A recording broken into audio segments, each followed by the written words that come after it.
Okay, so let's start. Some time ago, a few months ago, I took part in a project where we massively built microservices. We have more than 50 microservices. My team was responsible for building around 15 of them. And everything went really fine. Everything was going good. Our boss was happy. Our clients were happy. The users were happy. The developers were happy. We managed to deploy the system, and then we start delivering new features. The only problem we encountered was that our integration test randomly failed.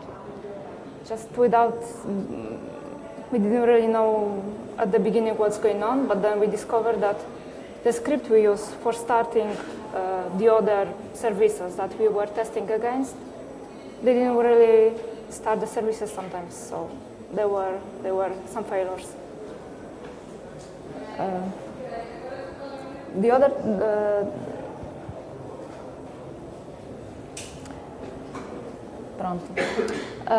The next project I took part in was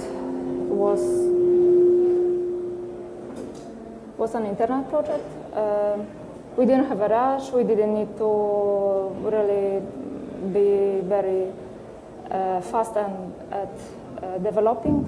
We were experimenting new technologies. We didn't have operation people. We started to explore Google Cloud. And we also started to explore Kubernetes. So ideally, we should deliver containers instead of delivering jars. So that was the first time I have to get my hands dirty on Docker, and I discovered two things. For my basic needs, it was very simple. It was really simple, and then I start to have potential ideas how I could fix the problems from the previous project, the problems relating to integration test. So before I will share my discoveries around Docker, let me get some quick introduction to Docker itself. So what is Docker? Docker is a platform for building and starting containers. So what are containers? Containers are just encapsulated application. So it's an application, all its dependencies, and some metadata describing what the application is going to do, so what processes should be started. All the dependencies, all the files live inside the image, and the image basically is a file system. So it's a separate file system that is used to start the application, and it has all the needed dependencies or the needed programs we need to start.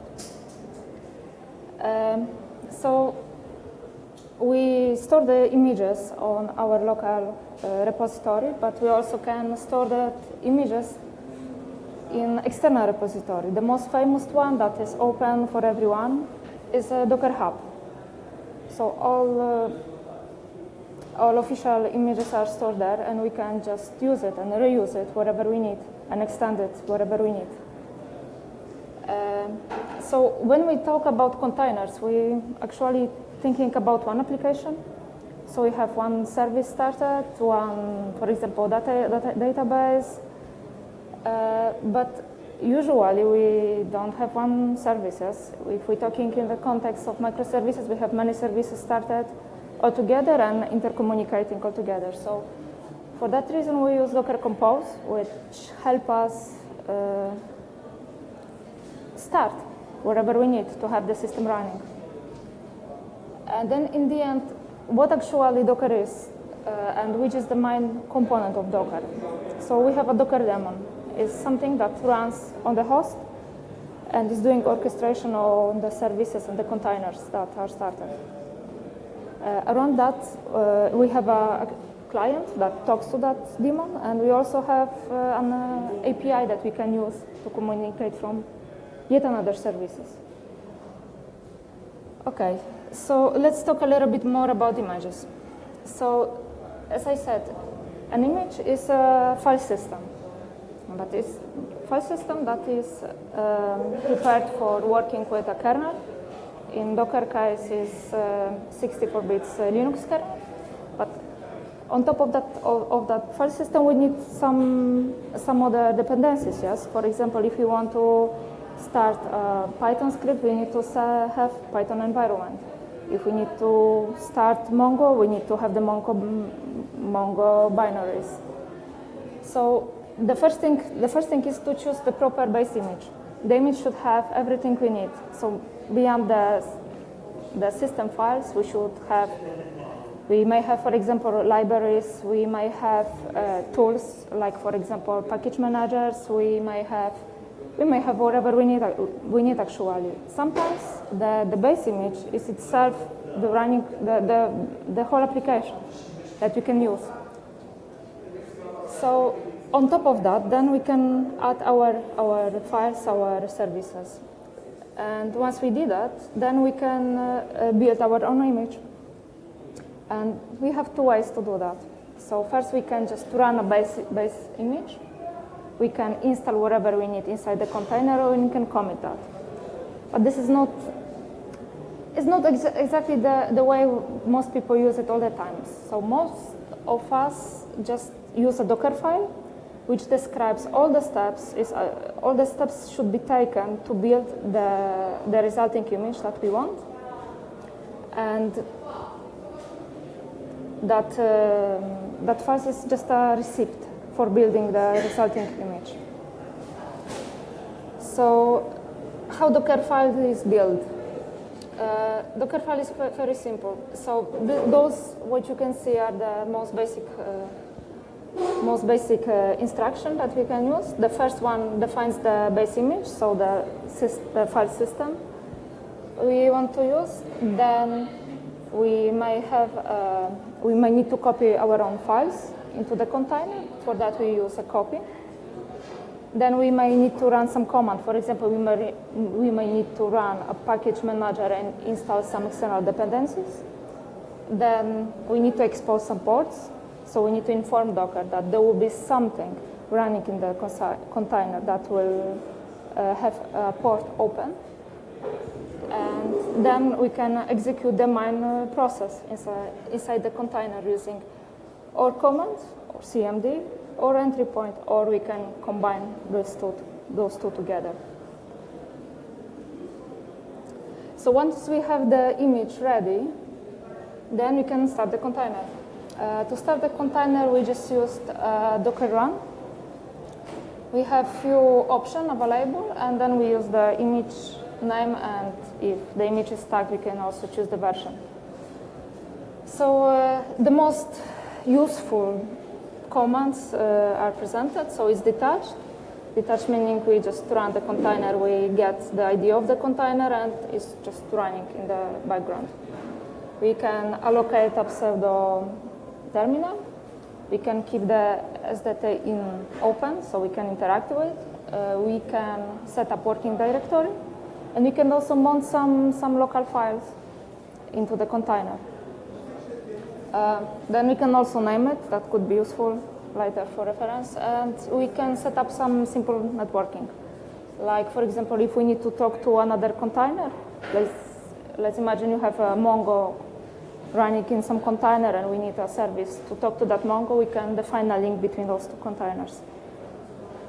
And also a port mapping between the container and the host, so we can talk to it from the host. Okay, so we know some very basic stuff about Docker now. So how this really could help our developers? Because it obviously helps for deployment, but how it can help a developer.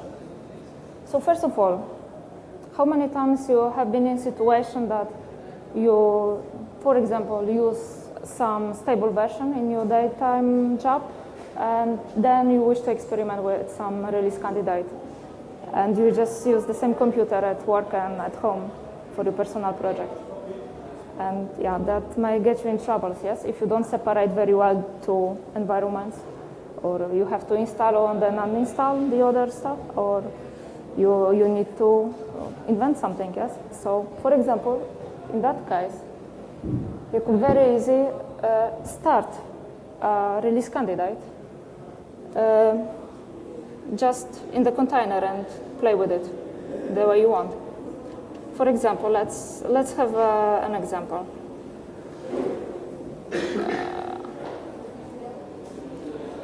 Let's try with Mongo. So here on my computer, I have a good question. Is it visible enough? More or less. I don't really have idea how I can make it better.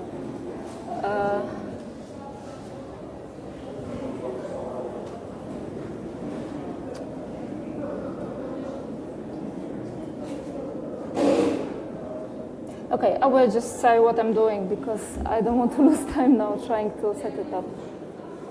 Is it better now or not really? Okay.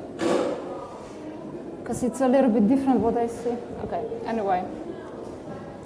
So we are talking about Mongo. For example, I'm using now Mongo 3.2. Is the latest stable, I believe? Probably. Yeah, so let's try to see something about Mongo 3.4. Is the release candidate now? Okay, so first of all, we need to find a base image. Probably that would be just enough for us. So let's have a look on the website of Docker. So here we see the Docker hub. And here we have all the images, the official images that that were prepared by the Mongo team for us. You can see all the versions that we have. For example, let's choose version 3.3, which is the same as 3.4.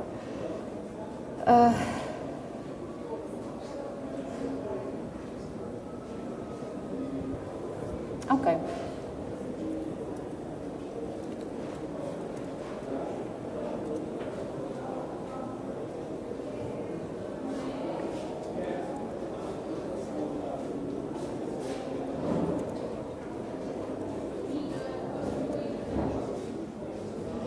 Okay, that was quite fast. This is because since I was not sure if I could come on the network with the network now. I just downloaded the images before. But what would happen now? Mongo will check the Docker hub, or the first will check the local repository, searching for the images. If it wouldn't find it, it would go to Mongo hub and download the image. The whole image of Mongo.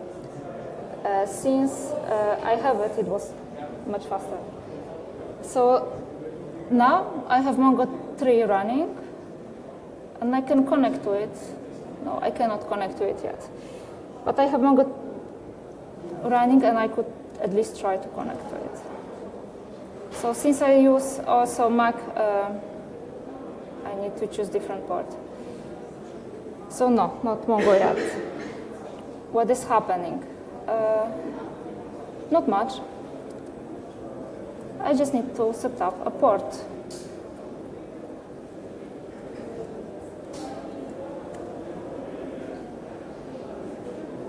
Okay, Mongo is running again. Now I can check with Docker PS what containers are running and what are the network settings for them. So as you can see, I hope you can see here, there is Mongo 3.3 running now in the container and is exposed on port 32770. Okay, so let's try to connect again.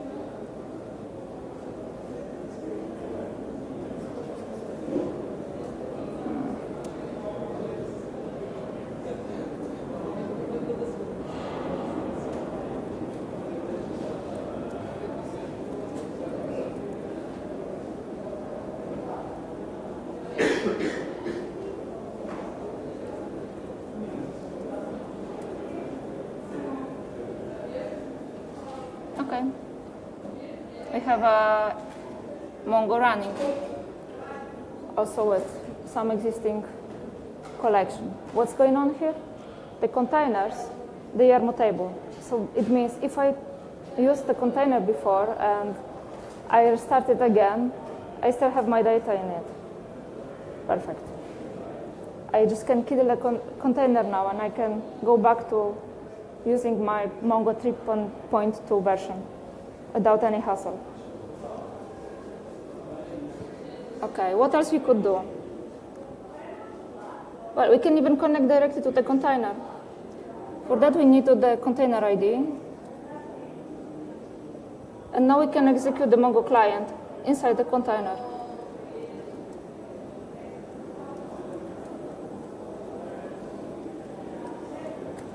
Yeah, here we go. Okay.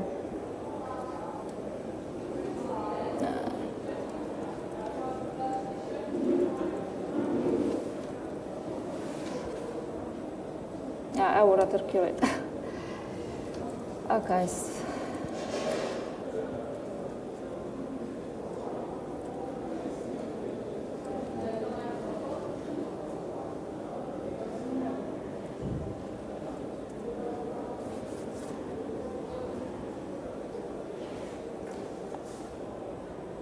Another example, sandboxing. So how many happens to you that you have some script and you don't really know much about the scripting language that the script is using, and you don't really feel like to install the whole environment to run the script, and you might not even trust the source of the script. It might be something harmful for your machine. So we can also use Docker as the whole environment for developers.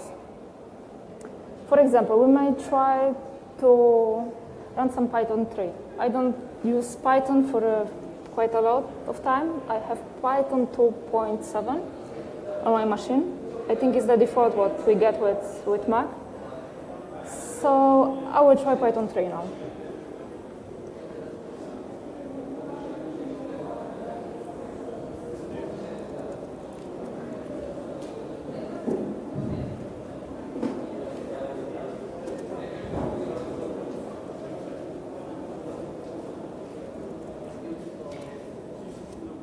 So what I wanted to do, I want to have the container running, but I also want to interact with the container.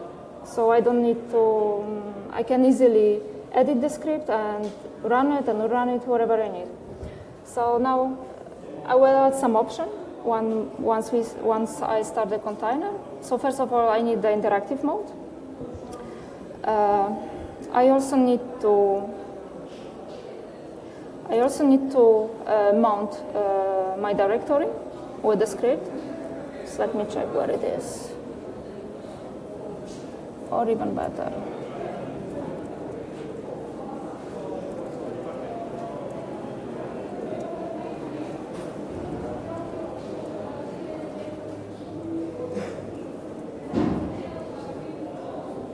Okay, so I'm inside the directory. It will be much easier to mount it.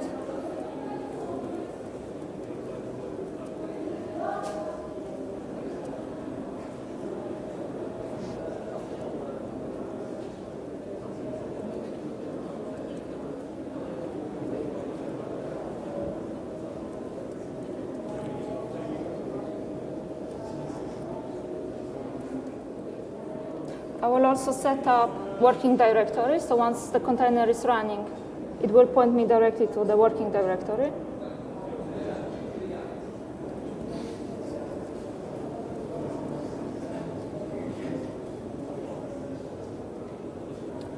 I want Python 3. And I want to execute the bash in the end, so I have a command line.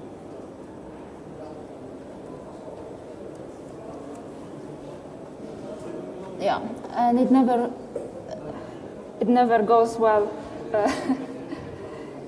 so I will just cheat a bit.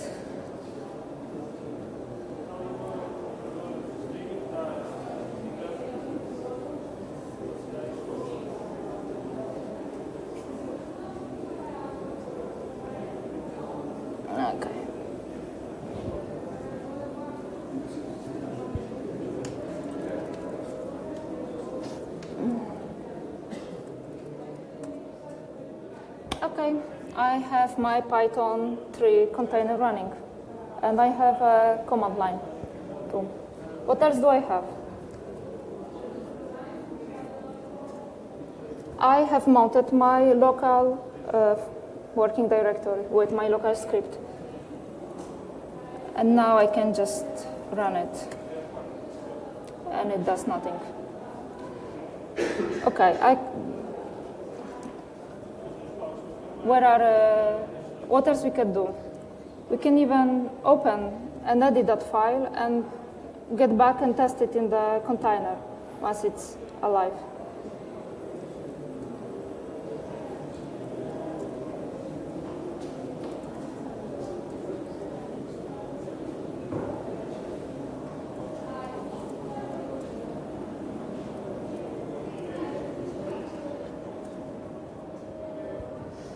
Okay, let's add just a line.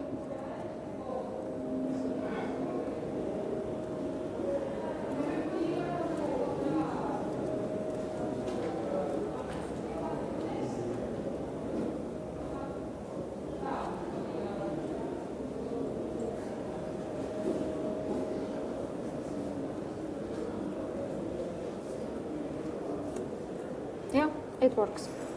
So we don't really need to have all the environment installed and switch from one to another to easily use whatever we need. Okay, so we've seen two examples. So one is running MongoDB in the container, another one is running a script in the container. So we can start to see how we could switch from the normal development to containerized development. We are also probably starting to see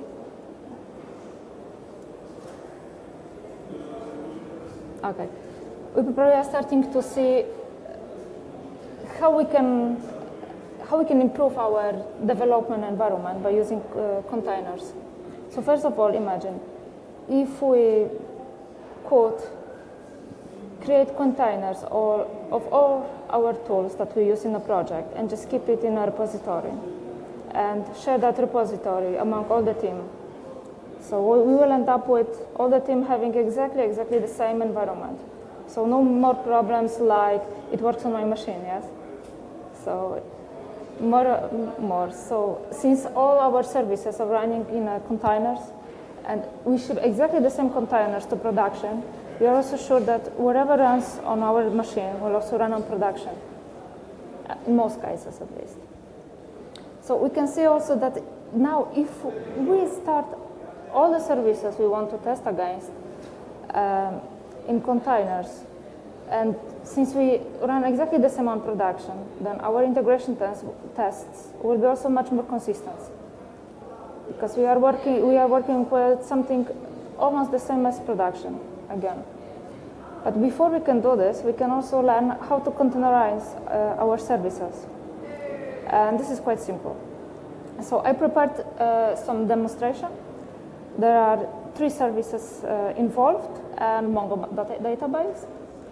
So one service is just a front end for another 2 services. They are a little bit dummy. So one is generating a lucky number given a birthday, and another one is generating some smart quote given name and age. They all talk together, and I will just show how they work and how we can use test it.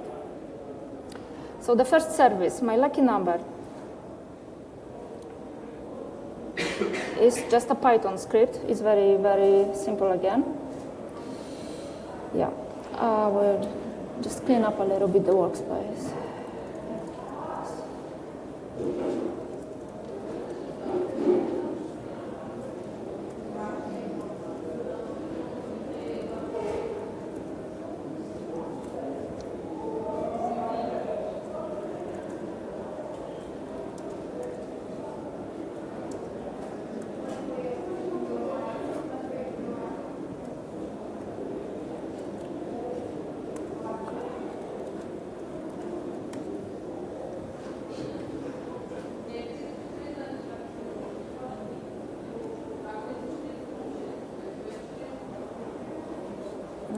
That it opens, but it's not that great. Okay.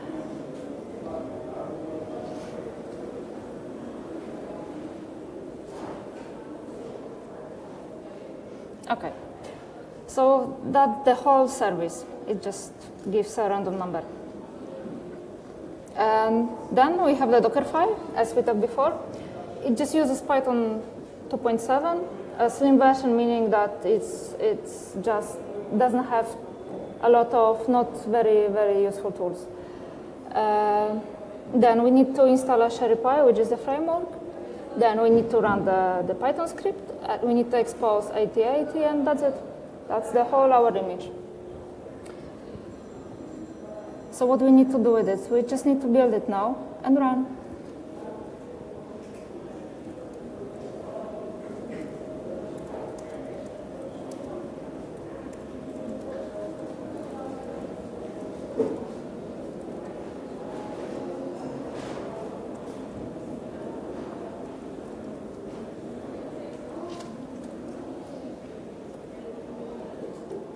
I will call my container, my image, your lucky number, YLN1.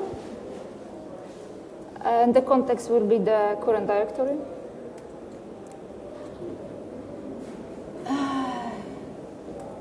And I forgot to say that I'm going to build it.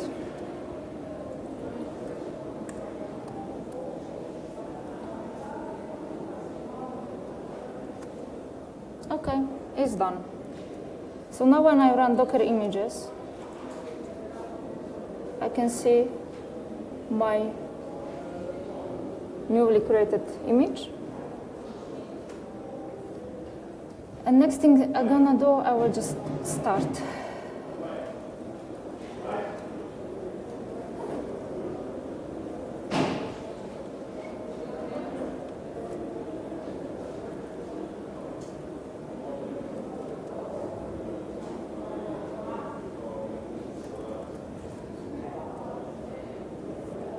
I need to also define the mapping. So from 8080 on the container, I'm going to map to 8080 on my host.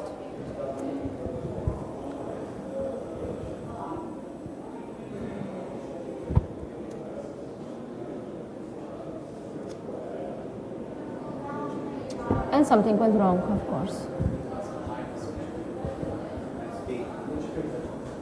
Yeah. Okay.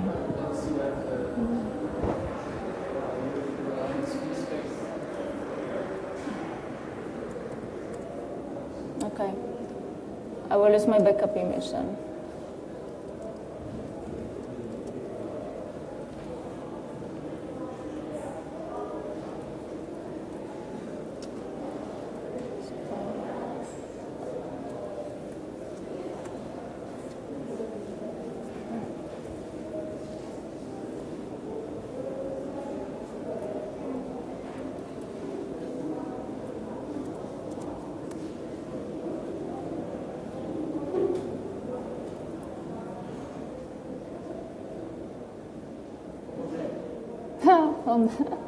Where?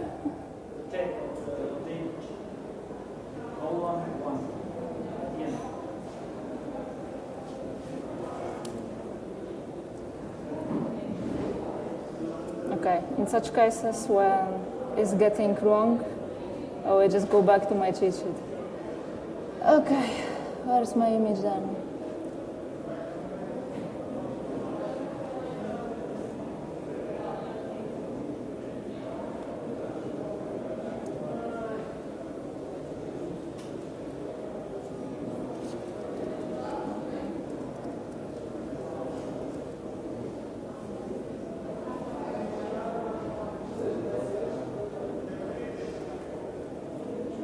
Okay, this one is working, so I just need to have port mapping.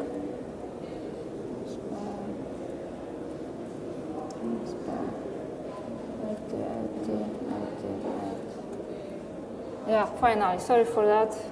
I just have very, very low resolution if you can see.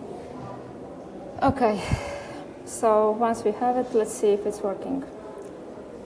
I hope it is. Yes, great. Okay, so the first service, containerized, is started. It's working, I hope. Okay, let's go back to the whole structure. So we have the lucky number and we have the smart quote. So regarding the smart port, it's not working yet. The smart port is not really my service, so I didn't build it. I just received a container. I received the image, and I can start it in the container. So let's have a look on image list.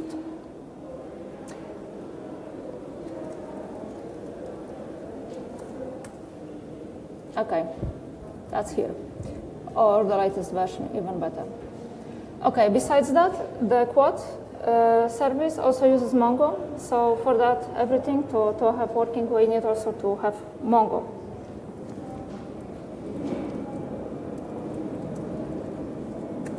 Okay, Mongo is there.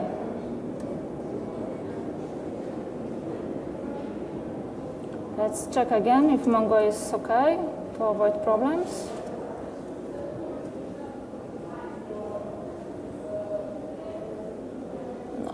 It's not okay. Again, port mapping.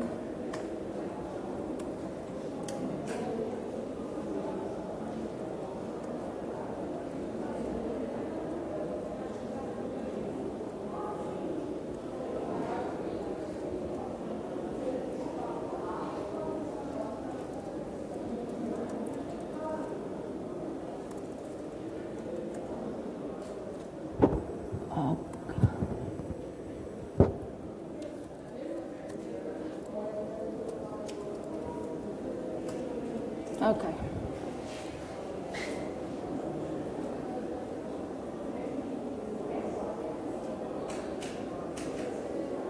Yeah, we have Mongo.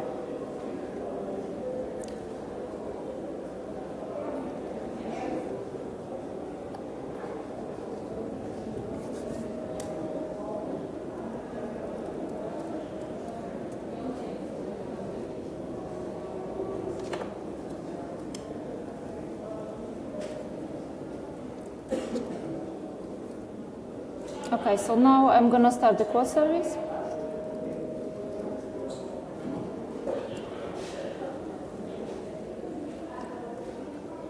I need the port mapping. The service runs on port 9000. I will map it to 1001. Besides, I need a link to Mongo container.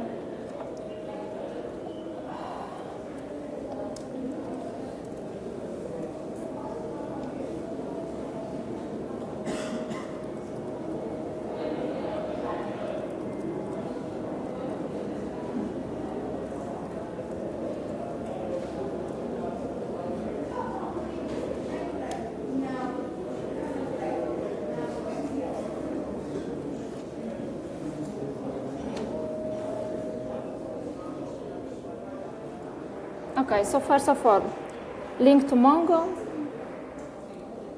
and then port mapping.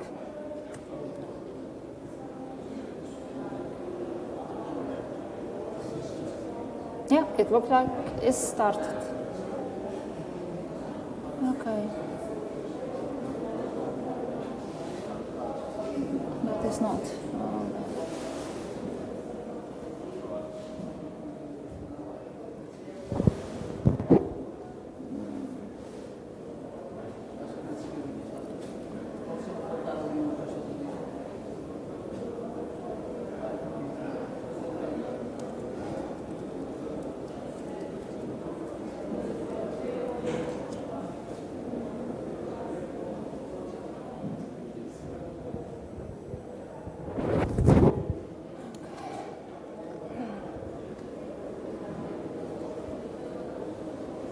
Okay, give me a try.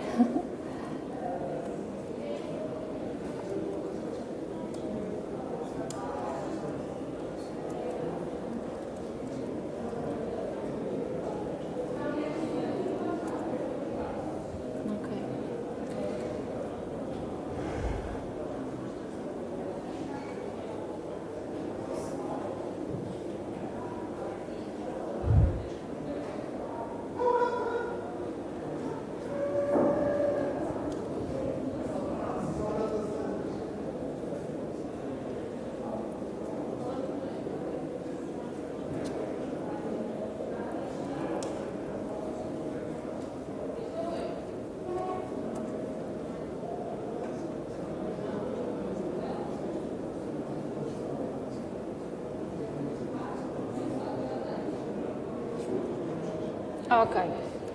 So we have all the services started. Yeah, that was tough. Really can't see very well what's on my screen. We have all the services started. Now let's see the front end, the one that we are developing and we're gonna test.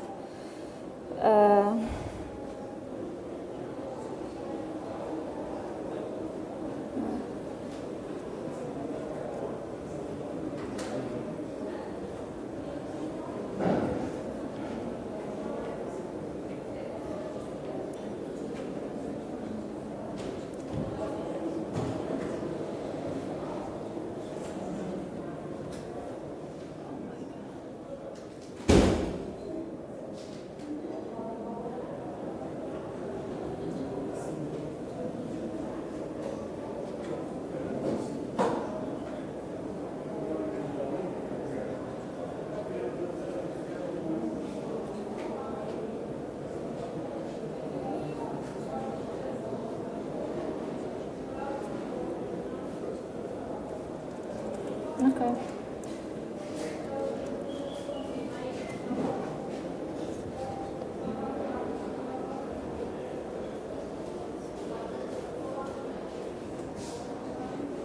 No, and now we can test our service.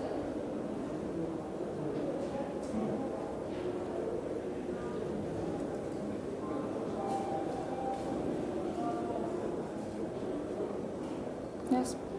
We can also watch all interaction with it in the terminal. And whatever kind of test we have, whatever kind of smoke test we have, they would just run because everything looks like production.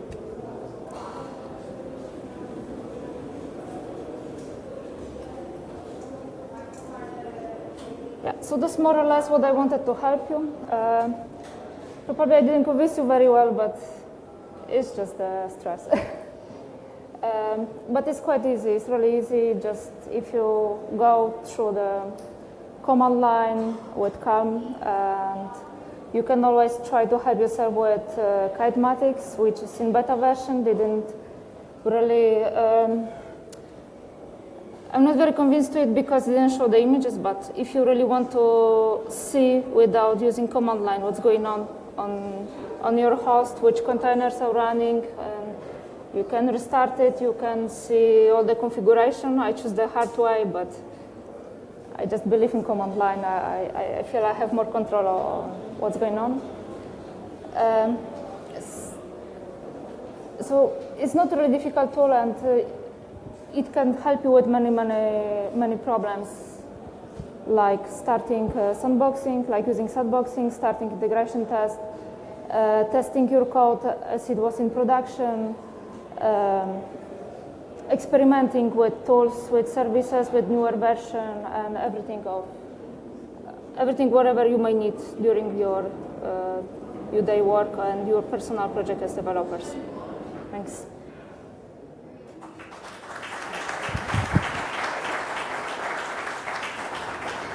I don't know if you have any question.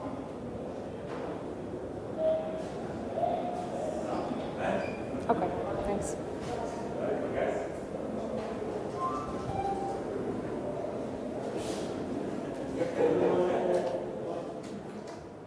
Yeah, wake up.